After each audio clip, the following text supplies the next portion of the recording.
எவ்வளோ பேரை நம்பி என் புள்ள விட்டதால எல்லாம் நம்பி கை தடுத்துட்டு எல்லாரையும் நம்பி விட்டு ஒரே இப்போ எல்லா பொருளுமே எல்லாரும் வேலைக்கு யார் வந்தாலும் நம்பி விட்டு இல்லை பழகணுங்களையோ நட்பு பழக விட்டு எல்லாமே கவுத்து எவ்வளோ உபுத்திரம் எவ்வளோ நிந்தனை பண்ணி அந்த துரோகமாக எழுந்தவங்களுக்கு உண்டு பலன் உண்டு.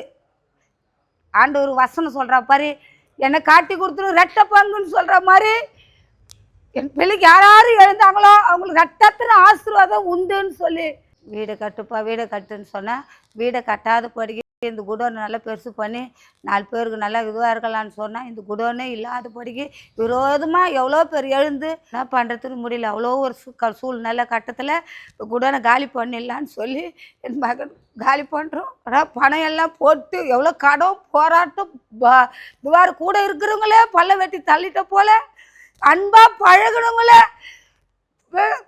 நேராக கட்டு பேரில் குத்துற போல தள்ளிட்டாங்க.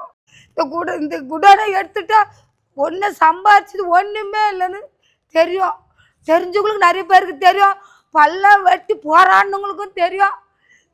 இந்த குடோனை எடுத்துட்டு எந்த இடம்னு தெரில, கடவுள் செய்யணும் எந்த சைடுன்னு தெரில. இந்த குடோனை எடுக்கிறோம் எடுத்துட்டு எங்கன்னு தெரில. ஆனால் மக்களெல்லாம் அப்பு கடை பிரியாணின்னு சொல்லி எவ்வளோ பேர் பாராட்டினாங்க, சாப்பிட்டாங்க, ஆர்டருங்களும் கொடுத்தாங்க, கடைகளை எடுத்தாங்க. பரவாயில்ல, அதிகமாக மக்களுக்கும் நன்றி, ஆண்டவருக்கும் நன்றி. இருக்கிற சூழ்நிலை தெரில, ஆனால் கடவுளை எங்களை கைவிட மாட்டாருன்னு நினைக்கிறேன். சீல் வைக்கும் போது கூட 6 லட்சம் ஐம்பது ஏதாவது கடை போனால் பரவாயில்ல, என் பிள்ளைக்கு ஏதாவது ஆகிட போகுதுன்னு சொல்லி பயத்தோடு ஓடியாந்தேன். ஆனாலும் அன்னிலேருந்து இன்ன வரைக்கும் நடத்தி இந்த வருஷத்தில் எவ்வளோ அடி.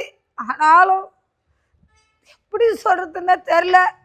அப்பு கடை பிரியாணின்னு பேர் புழிய வச்சதுக்கு சகோதர சகோதரிகளுக்கு நன்றி.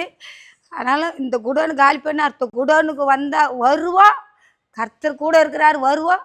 ஆனாலும் நீங்கள் எல்லாருமே தெரியும் என் பிள்ளையே கூட இருந்து அப்பு கடை பிரியாணின்னு சொல்லி சந்தோஷப்பட்டு